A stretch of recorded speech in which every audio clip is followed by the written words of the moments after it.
Hello, this is Ian for Toilet of Hell, and today we ascend the metal mountain of Olympus to talk to the god of lightning to the nations, Mr. Brian Tatler, guitarist and founding member of Diamond Head. Thank you for joining us today, Brian. You're welcome, Ian. Nice to speak to you guys. To heaven from hell, eh? Yeah, absolutely. So, I mean, obviously, the reason we're talking is because we've got a 2020 re recording of Lightning to the Nations out. Is that right? It's out on Friday, but yes, I mean, there's three singles been released, the third today, and yes, it's coming out on Friday. And it's getting a lot of good feedback from some, the journalists will have heard it by now, uh, like yourself, and getting a lot of good feedback. So, looking forward to its release. Oh, excellent. I haven't heard the third. What's the third one today? The third one today is No Remorse, which is the Metallica cover that we decided to do. And the video was released today at 1 o'clock. And I believe it's a single as well. Yeah. Let's start by talking about that. And just as a sidebar for listeners, Diamond Head has been doing some great YouTube stuff around promotion for this album. We've got Tatler's Tales series, and so there's a lot of information covered. Everything from why Diamond Head is called Diamond Head to why they chose the cover songs they chose. So we don't have to cover a lot of those basics here, thankfully, because you've answered all of that. But I do want to ask you about what it was like to learn to play and record No Remorse, because that's obviously a Diamond Head inspired song. So it's like, I mean, for you to do that song is like it's snake eating its own tail. Good way of putting it. Yeah, it was the reason. One of the reasons I chose it was because I felt it had something of the Diamond Head style and DNA in its writing. I thought this has got touches of Diamond Head about it. So I thought if we all learn this one and try it in rehearsal, um, then that's what we did, and it did sound great straight away. It just really, really fitted like a glove. This band, this lineup. So there you go. Oh, no doubt. And I guess I have a boring question, but I'm genuinely interested in it. Whenever bands do these re-recordings, I wonder how much of that is involved in intellectual property management. You know, who owns the original masters versus the songwriting credits and all of that. Could you speak to that a bit? Well, we didn't have any problems. I know some bands have re-recorded albums in the past to get round that issue. If, say, an old label or an old manager owns the original recording, it's very often the case of whoever pays for the recording owns the recording. Uh, so some bands have re-recorded to get around that copyright issue, but that was not our case. We just purely decided last year that it would be good to celebrate the 40th anniversary of the release of Lightning to the Nations by re-recording the album with this lineup, modern technology, making it more powerful, more heavy. And, as I've said before, the original album was recorded and mixed in a week, quite quickly. So the idea of revisiting it with the experience I've got now, I mean, I've been playing for 45 years now. So I just thought we could definitely do something with it and make it a bit more, now, a bit more 2020. Yeah, and it is for sure. It's interesting to hear to me, and I think people like me, the original recording is a masterpiece. And Thank you. just the first 90 seconds of Am I Evil Alone is the most important 90 seconds in metal history. If you did nothing more than that with your life, that would have been more than enough. Wow, that's a hell of a compliment. That has got to be one of the best compliments I have ever been paid. So thank you, Ian. Well, you're welcome. So I guess I don't feel bad following up with this question, which is, uh, isn't it a bit like Da Vinci deciding to repaint the Mona Lisa for us? Uh, well, I know what you mean, and I did think that some people wouldn't like it. Some people will just instantly not even want to listen to it. But I think that's fine. Our main concern was to do a good job, try and improve on the original recording. You'll never, that version's always going to be there. It's got a vibe about it. It's four guys in a room, 19 years old, 20 years old, and you captured the fire and the almost naivety in the band. But now I just wanted to do something special for the 40th anniversary, as I say, and unfortunately, because of lockdown and the COVID thing, we didn't even get to do any 40th anniversary shows this year. And this in some way makes up for that, I feel, and I'm really, really glad we did it, and that we've been able to have an album that we can put out. And I think it sounds great, and it's got the 4 bonus cover songs, which I was excited to do. I quite like playing covers, and so the fact that we've got a singer who's capable of singing things like Robert Plant and Rob Halford, Ian Gillan, those kind of world-class vocalists with incredible ranges. I just felt it was too good an opportunity to pass up. Oh, certainly.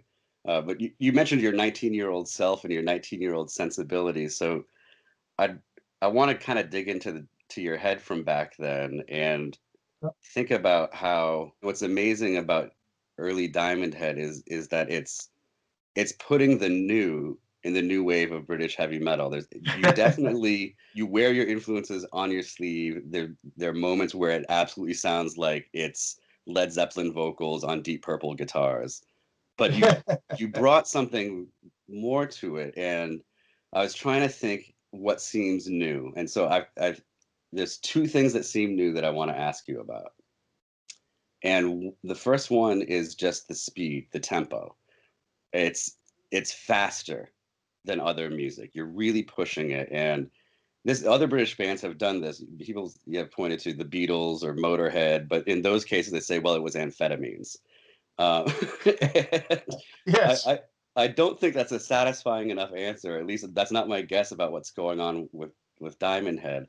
So where did you get was it an idea? Do you sit down and think we're going to really push the tempo limits here, or was that just an accident? Yes, it wasn't contrived. I think it purely came from the fact that we were playing these songs live, and this was our first record, so nobody knew any of our material. So when we did travel and play somewhere, we felt like we had to impress. We had to wind the audience up. We had to excite the crowd, and so we learned pretty quickly that fast songs went down better than slow songs. I distinctly remember we had a song called World that was very slow and sort of doomy. And we played it at this gig, and it kind of got a lukewarm reaction, shall we say. And we just backstage said that was no good. We ain't doing that one again, and scrapped the song. So if a song didn't work well live, we would scrap it. And we soon pretty much learned that fast songs work best live. Now you'd had Motorhead, you'd had Judas Priest with things like Exciter, and you'd had punk rock. So you've got things like The Damned playing things like Love Song and Neat Neat Neat, which are very fast songs. And so I think all this energy from punk rock kind of rubbed off on us, and we wanted to write songs that would be exciting and work really well live. And I think that is where we were heading, and that was what our sort of train of thought was. Oh, that's interesting, right? I hadn't thought much that this is also all developing right alongside punk Yeah, rock. yeah. Well, punk Oh, rock happened in '77, and we formed in '76. So I took a big dose of punk rock. I used to listen to the John Peel show and tape, on my cassette recorder, tape things off the radio, and a lot of punk rock I thought, was really exciting. And of course, I'm not a technical player, in 1977. I've only been playing a year or so, 2 years maybe. So simple, powerful, fast things probably appealed to me. I couldn't play like Jimmy Page or Richie Blackmore, but I could play like Steve Jones. I wonder about this as a general British sensibility, maybe, and this is I'm just floating an idea. But even British folk music, I'm thinking about jigs and reels. That stuff is super fast. Mhm. And that never occurred to me, but you are right. I mean, there's a technique involved in folk that I never got into. I always found acoustic music quite hard to play. I like it, of course, but I've never really gone down that route. I think it's hard enough to play a six-string electric guitar without going into acoustic or say a banjo, mandolin, and then uh, there's different so many different styles with just rock and heavy metal was kind of very new or was about to happen. When we started, it was still called heavy rock or progressive rock. So we had a lot of fantastic influences from the 70s. Incredible time for creative time for music. So it probably all just went into my melting pot and each of our melting pots, and then the four guys that made up Diamond Head coming together is what made that very unique. And uh, just glad we made that record back in the day. We captured a moment. So the other thing that I think is new in the new wave of British heavy metal sound that I definitely hear in early Diamond Head is that galloping rhythm. Do you know what I'm talking about? Yeah, yeah, yeah. We did that a Uh, couple of times. I don't know where it come from. Um, Maybe things like Judas Priest, or something like that. Deep Purple, Sabbath. I mean, Children of the Grave has got a kind of gallop, but it's quite a slow gallop, and oh I think yeah. I kind of borrowed that rhythm for Am I Evil, the fast section in Am I Evil, but of course it's much faster. So maybe I was borrowing from Black Sabbath and Priest and Purple and etc., but trying to maybe speed up as well. We were probably playing out of our skin. I do remember when we recorded Streets of Gold. That's a very tricky little riff to play, and I can remember, you get to the end of the song there, a little bash, and I'd be like, I can't do that again. That was so fast. I don't know if I could record that again. Unfortunately, we captured the tape. Everybody said, "Yeah, yeah, that was great," because I was literally, playing out of my skin, trying to get it onto tape. This is an odd thought about the difference between the old and the new recordings that came to me, is that if if I had just picked up electric guitar today and listened to the 2020 version, it's very intimidating. Okay. But if I Uh, listen to the original, it's like, yeah, I think I could. I mean, I could do that, I think. right. That's interesting. That is, I hadn't considered that. Maybe it's just because the new version is just much more powerful sounding. It's got more layers of guitars. Everything's a bit bigger and beefier. So it might be hard to kind of emulate that sound, but it probably felt doable. The original version, it was done much quicker and simpler. Like live in the studio, that kind of feel. Uh, so I mean, some of the riffs are very simple. Helpless is you can play Helpless really with almost with one finger. Just moving it on and off the second fret, F sharp to E to F sharp. So I really got off on being able to come up with simple riffs. Rather than really complicated riffs, but there are a couple of complicated riffs. The chorus in Helpless is tricky, and the verse in the Prince is tricky. But as I say, simple riff. I love coming up with a really, really simple riff. One of the things that I thought was interesting in Tatler's Tales was your story about the drummer not being able to play with a click when you Mm. first went into the studio. And you mentioned, today everything's grid aligned, and that is a difference between the sound then and now. I mean, now it sounds like it's a grid aligned album, and then it really still has a boogie woogie feel to a lot of it, and Yes. the new recording, it's like you got the boogie out. Was that something that you were thinking about I, doing? that's another interesting point that no one has touched on yet. But you're right. Um, Obviously, when we did that album, there's no digital, there's no grid, like you say, there's no Pro Tools. So the only thing we had to try and keep us in time was the click track, and we didn't even use that because Duncan was just not used to playing to a click track, and certainly not used to recording to a click track. And why would So you be? Right, yeah. yeah, exactly. Well, I think nowadays you would. You'd get used to it. You'd rehearse with a click, and because you know it's coming, when you go into the studio, it's all going to be done to a click. So you'd practice to it, but we didn't. And I think we've been listening to albums like, the first Led Zeppelin album, or Let There Be Rock, or Machine Head, and they never felt like they were just rigid. They felt like they had flow to them. There was, these tales of the band would be in the studio together, and almost giving each other the nod and capturing the energy. And so I presume we did exactly the same. We thought that's how you make a record. We didn't know any other way of making a record. I think it took, maybe things like Pyromania to kind of change the rules a little bit, and say, well, you can strip everything back and start with a drum machine, and build on top of it over a number of months. But that hadn't been done in 1980. In prepping for this interview, I put up some Diamond Head playlists and just let them go on random. And I had to, at several points, get up and look at the computer again to make sure it was still playing Diamond Head songs. Okay.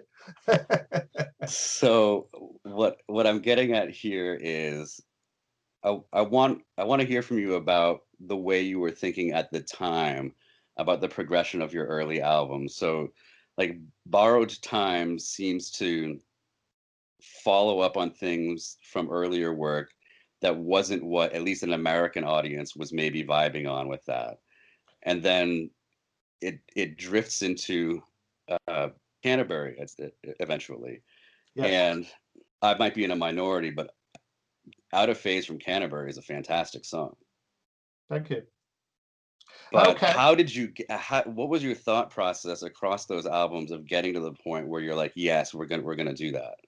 Um, it's a strange story. It's quite involved. I'll try and get it into a nutshell. In that, the first album, we thought we could get a record deal with it. It was recorded in about March, April, or May 1980.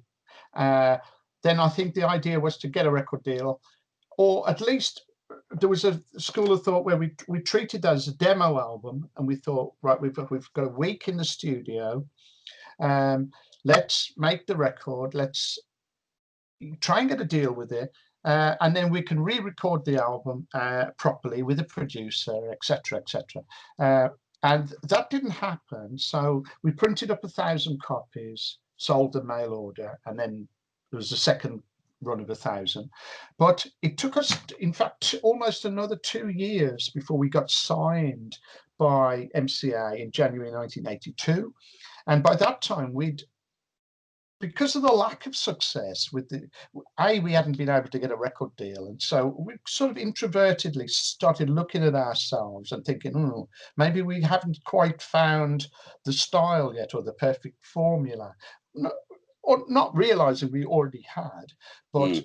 we kind of ignored it, and thought, right, keep moving forward, keep trying to progress. We came up with Borrowed Time, Heat of the Night, and Don't You Ever Leave Me in a batch, demoed them. And we thought, this is the direction now. We'll go in this direction. So they became the main focus for the album Borrowed Time. And it was almost a slightly more Zeppelin feel now. So we'd kind of moved away from the more heavy metal style of Lightning to the Nation. So we were starting to go towards maybe a Zeppelin-y uh, feel, maybe with, bigger choruses and things. And then I think as Diamond had progressed into Canterbury, and then beyond that, we almost got lighter, and we were trying to become more commercial. We were sort of getting a bit of pressure off MCA to have hit singles, and we were noticing lots and lots of current rock bands of the day, like Black Sabbath, AC/DC, Thin Lizzy, Whitesnake, UFO, etc., all getting on top of the pops and having hit singles in order to promote the album. So we were told the same deal by MCA: you've got to have a hit single and it'll promote the album, blah blah blah. So we went along with that. We wrote things like "Call Me" and "Out of Phase," making music. So we're sort of being split now from being a band that actually likes writing big, long, epic songs to a band that's trying to write hit singles. And it became a very confusing time. And I feel we lost our way. We probably experimented too much. We didn't establish our, what's the word, sort of following and bass, bass, style. We had a really good following in England and the UK, but we never toured the States and we hardly toured Europe. So in the end, we didn't sell that many records, and the castle kind of started tumbling down, if you like. Yeah, for whatever it's worth, I think that the Canterbury album was really on par with Simple Minds or Big Country. It was as good as their hits. It just wasn't Diamond Head. Yeah. Now, but at the same time, around 19, was it 86ish, you put out Behold the Beginning. So you must have had some sense that there was a desire for that aspect of Diamond Head, even as all of this was going on. Well, by 86, of course, Diamond Head had split. We split in 85. And it was by that point the manager who had put money into the band was purely trying to get money back because he felt slightly cheated that he'd invested in the band. And now he's got nothing for it because we didn't sell any records. When we were dropped by MCA, we were still in the red. So he did that deal with little labels like Metal Blade were involved in the US, but in the UK there's little labels like Heavy Metal Records, and there's one called Metal Masters, and he did one in Europe with different labels. And so until Reg died in 2006, he was constantly doing these little deals for 3 years and 5 years with our old back catalogue, trying to kind of claw back his initial investment. And I was not involved very often. Occasionally I would be asked for a quote or something, but I was never completely behind those releases, and some of them were a bit demo. There was some 8-track demos and things sort of cobbled together, but I couldn't do anything about it. That had to be incredibly frustrating. Yeah. So let's talk about happier things. Yeah. I'm interested in the Rasmus era, the most recent era. This seems to be the re-realization of Diamond Head, that it's more in line with the imaginary of its metal fans. So could you talk about making that turn? Yeah. So we decided we needed a singer who lived in the UK after singer in the middle, Nick, our second singer, emigrated to Brisbane in 2008. So, we stayed with Nick and we'd fly him backwards and forwards, but it became more and more complicated. So we eventually decided we needed a singer who lives in the UK. And we found Raz through a friend of a friend. And initially it was just to do some gigs. We'd probably got 10, 12 gigs booked. And we needed a singer. And he auditioned and I thought he was great. We got just talking, and he would talk about making an album and writing songs, and so I thought, yeah, absolutely, if he really wants to do it, and he's obviously really, really good, we should make a start. So we recorded the album Diamond Head in 2015, which came out in 2016. That got fantastic reviews, and so it's just onwards and upwards into the next, bigger shows. We've got a deal with Silver Lining for the Coffin Train, and we're now with Siren Management and an agent in the UK. So things are going very, very well, and have been building and building over the past few years. But yeah, Raz is a fabulous singer, is a fabulous writer, but he's also a producer, and he was able to record this album and mix it and produce it. So without Raz's skills and his home studio, we probably wouldn't have been able to even make this record, Lightning to the Nations 2020. And he was able to finish it off at home, doing the vocals, mixing it, getting it ready for the end of July, while we were in lockdown and we were unable to do any gigs or get together and rehearse and write and do anything. So it's been fantastic, really, that we've managed to produce something, uh, especially to mark the anniversary for this year. Oh, wow. Yeah, I've got to say that Coffin Train is slamming. I mean, the Thank you. entire album. And Thank I you. I have I guess another snake eating its tail kind of thing for you. Um, so now so when you're writing new material these days, and you have this more solid conception of a Diamond Head sound, you're also incorporating, newer songwriting techniques, guitar playing techniques, and technologies. What are the new things that you're inspired by, or how has your playing changed? What's it like to be you now writing new material when, of course, the whole history between when you're a teenager and today has been influenced by you the Yeah, entire time? yeah. Good point. I think I still look back to that classic period with Lightning and Borrowed Time. Um, I think my techniques improved over the years. I spent 10 years as a guitar teacher, and that taught me a lot of technique and improved my playing, helped me get out of a rut. Uh, and so nowadays, I think I approach the guitar a bit heavier, a bit faster. Um, I picked up, more down picking rather than Mm, alternate picking, from people like James Hetfield. Having watched James play a song like Battery or Master of Puppets live, he's got a very impressive right hand, and I've probably copied some of that. And so when I write now, I try not to write. I've never, slow songs, mid-paced.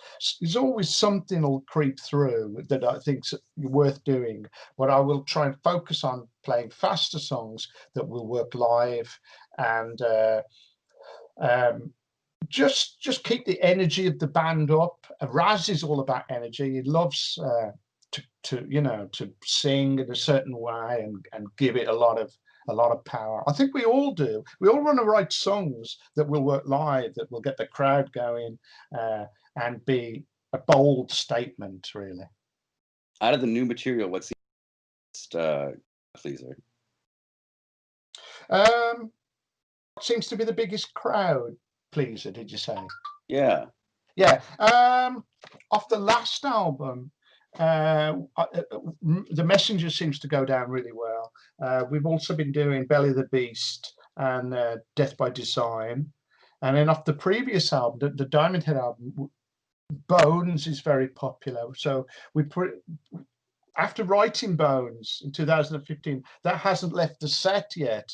It's such a good song that it's always stays in the set. That one does, and there's a few off that album we do, and we can mix around. There's probably 5 or 6 at work off that album live, that we can drop in and out when we feel like it. So, but yeah, Raz has made a big difference. I know this is really his third album with us, with Diamond Head, and his vocals are fantastic. He's an incredible singer, world class singer. So I always feel I'm lucky to have found him. What's your other thing outside of music? What else do you do? I couldn't possibly comment. I'm not telling you that. No, I don't know really. Outside of music, there isn't much else. I have been obsessed with music since I was probably 12.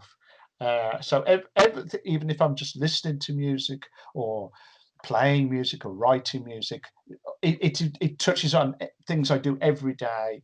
Practice, listen, listen, even critique. Somebody sent me a demo about 2 hours ago and said, "Will you have a listen to this? What do you think?" So I'd give them my feedback, that kind of thing. Oh, So really? it's music, music, music. But I mean, I love films. I'll probably watch about 100 films a year. Uh, Really? yeah, probably.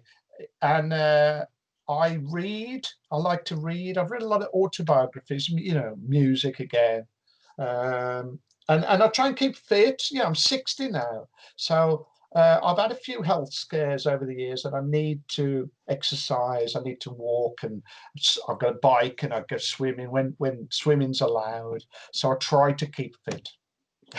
Yeah, isn't that the truth? That's so hard to do. The older you get and the Yeah. longer we stay isolated. This has been excellent talking to you. Do you want to add anything else before I let you go? Just check out the record. Have a look on the website, which is www.diamondheadofficial.com.